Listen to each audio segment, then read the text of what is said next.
Vous êtes adepte d'une Janssen, du Tcha, du Choco. Depuis quelques jours, vos règles ne sont pas arrivées. Vous avez fait un test de grossesse.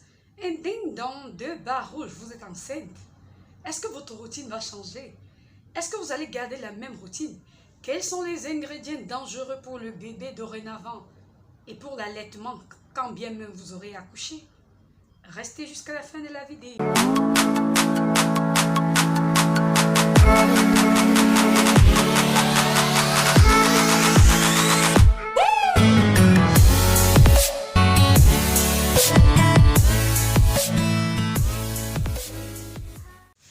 Bonjour tout le monde, je suis Esperanza Beauty, votre coach skincare.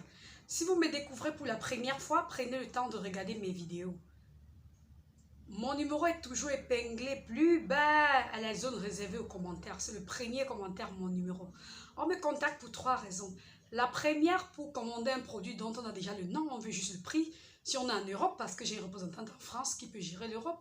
Si on est au Gabon ou au Cameroun, genre vous donnez juste le nom du produit, on vous donne le prix et vous commandez. On me contacte également pour un coaching payant. Genre, votre peau est abîmée, vous voulez éclaircir, vous voulez réparer, vous voulez faire ci ou ça, vous ne savez plus quoi faire, vous voulez vous faire guider, alors vous me contactez pour vous guider et ça s'appelle un coaching payant. Ce que vous appelez vulgairement, conseille-moi les, conseille-moi ceci, conseille-moi, conseille-moi. J'appelle ça sur WhatsApp coaching payant. La troisième raison pour laquelle on me contacte, c'est pour réserver sa place à la formation. Vous savez déjà qu'il y a une formation en cours qui s'est terminée cette fin du mois et qu'il y a une autre formation qui commence en août. Et vous pouvez me contacter pour réserver votre place pour cette formation-là. Oui, je ne vais plus dire en quoi consiste la formation. Il y a une vidéo sur ma chaîne sur les détails sur la formation. Ok, on va parler de grossesse aujourd'hui. Vous savez que la grossesse est une période délicate où vraiment les hormones prennent un coup. Et que vous le vouliez ou non, vous devez avoir affaire à une routine minimaliste. Même votre crème préférée, quand vous n'étiez pas enceinte, vous pouvez mettre ça à côté jusqu'à ce que vous accouchiez. Une routine vraiment minimaliste. Vous n'êtes plus obligé d'avoir tous les produits que vous aviez par le passé. Surtout qu'il y a des ingrédients qui commencent à devenir nocifs. Comme par exemple, l'acide salicylique, bêta-hydroxyacide. Par mesure de prudence, pendant la grossesse et l'allaitement, vous devez écarter l'acide salicylique. Oui, ça entre dans la composition de beaucoup de produits anti-imperfection, anti-acné, anti-pores dilatés, mais pendant la grossesse, vous n'en avez plus besoin pour mesure de prudence. Même la cosmétique bio peut en avoir, parce que c'est dérivé de l'écorce de sol. Donc, vous pouvez en avoir même dans la cosmétique bio. Donc, fuyez cet ingrédient pendant la grossesse. Vous pourriez le remplacer par des ayas, d'autres acides de fruits, comme l'acide glycolique qui est plus safe. Curieusement, l'acide glycolique est plus safe pendant la grossesse. Mais là, vous pourrez prendre un petit pourcentage, genre 5%, 2%, 3%, 4%, 5%. Ne débordez même pas les 5% d'acide glycolique. Restez là-dessus pendant la grossesse. C'est comme ça. Maintenant, il y a un autre ingrédient que vous ne devez pas utiliser pendant la grossesse. Le rétinol. Vous savez, pendant la grossesse, la peau devient plus sensible.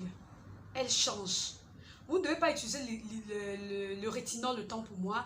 Oui, c'est vrai que c'est anti-âge, c'est anti-acné, ça accélère la régénération cellulaire, ça lisse le grain de peau, ça fait ci, ça fait ça. Mais pendant la grossesse, c'est interdit pour les seules raisons que c'est un stimulant qui n'est pas bien pour la grossesse et c'est trop sensibilisant, ça rend la peau sensible alors que la grossesse rend déjà la peau sensible. Donc si vous utilisez encore le rétinol, votre peau sera hyper sensible.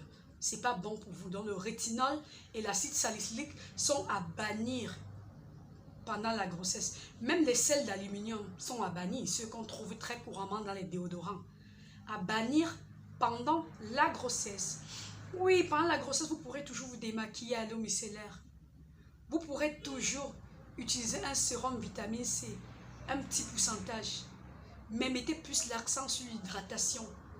Un sérum à l'acide hyaluronique pour bien hydrater, des produits au collagène. Votre bédon préféré, là, vous mettez à côté. Votre suprême white préféré, là, vous mettez à côté. Vous allez reprendre ça après. Des produits forts là, vous mettez tout ça à côté. Maintenant, voici la routine que je conseille. La routine visage que je conseille à une femme enceinte. Démaquillage à l'eau micellaire selon ton type de peau le matin. Démaquillage à l'huile de jojoba si tu as une peau grasse ou à une autre huile selon ton type de peau. L'huile d'amande douce si tu as une peau normale. L'huile d'avocat si tu as une peau sèche le soir. Comme ça, tu vas faire un peu de double cleansing le soir. Après ça, tu vas utiliser un gel moussant ou un peigne dermatologique simple. Après démaquillage, lotion tonique hydratante sans alcool. Si tu veux un peu d'acide glycolique, une lotion comme Pixie. Parce que ça contient que 5% d'acide glycolique. Après ça, maintenant, tu peux utiliser ton sérum vitamine C20. Le matin et le soir, si tu veux. Cette fois-là, ça peut aller 2 fois. Ou alors ton sérum vitamine C le matin et ton sérum à l'acide hyaluronique le soir. Tu peux prendre le lait collagène visage et cou parce qu'il est juste clarifiant et qu'on peut l'utiliser de jour comme de nuit. Écran solaire obligatoire et tu te limites à ça. Et il n'y aura plus de sérum éclaircissant. Il n'y aura plus rien de tout ça. Hydratation intense. Sur le corps, tu peux te laver avec le savon à sentir lait de chèvre et utiliser un lait comme Jergens, Cetaphil, Aveeno, CeraVe, Evoludem Argan Divin, Evoludem Amande Douce, Evoludem Karité. Voilà tout ce que tu vas faire dorénavant. Oui, il y a des nanas qui sont venues me voir avec du permatan parce que la grossesse peut donner aussi le permatan, le mélasma, ce fichu masque de grossesse. Oui, les ayas, l'acide glycolique va t'aider à t'en débarrasser. Le savon à sentir lait de chèvre va également t'aider. Même si tu as le mélasma, pardon, ne touche pas au tube anti-mélasma à ce moment-là. Non, non, non. Ça va aller dans le sang et tu vas mettre le bébé en danger. Non, tu peux utiliser que le savon à sentir lait de chèvre, un lait Jergens, les étapes visage que je vous ai expliquées là. Et dans le pire des cas, le lait fer en white AHA 2 pendant peut-être 3 ou 4 semaines pour te débarrasser du masque de grossesse. Ça contient des ayas, notamment l'acide lactique qui n'est pas un acide dangereux pendant la grossesse. C'est tout ce que tu vas faire. Mais une fois que tu auras fini avec ce lait fer en white AHA, tu reviens sur ton Jergens doucement. Doucement, tout doucement. Moi, je conseille même à plusieurs personnes de ne même pas utiliser même le lait fer white, de n'utiliser que le lait Jergens ou un autre lait hydratant comme CeraVe, Cetaphil, Aveeno, Evoludem, comme je vous l'ai dit tantôt, avec un savon au lait de chèvre. Oui, les gommages à grains, évitez ça sur votre visage parce que la peau devient sensible pendant la grossesse. Utilisez seulement un exfoliant chimique comme un toner à l'acide glycolique 5% ou moins, pas plus. Petit à petit, et vous aurez une peau éclatante. Oui, la grossesse vous donne déjà une peau éclatante les 4 premiers mois ou les 5 premiers mois. C'est vrai qu'à partir de 5-6 mois, il y a un petit lot d'imperfections qui vient, comme des boutons, la peau plus grasse, ci et ça, supporter, ça ne durera que 9 mois. Et après les 9 mois, vous allez faire votre exfoliation et commencer avec une routine clarifiante sans exagérer. Parce que même pendant que vous allaitez, vous ne devez pas toujours utiliser des produits forts.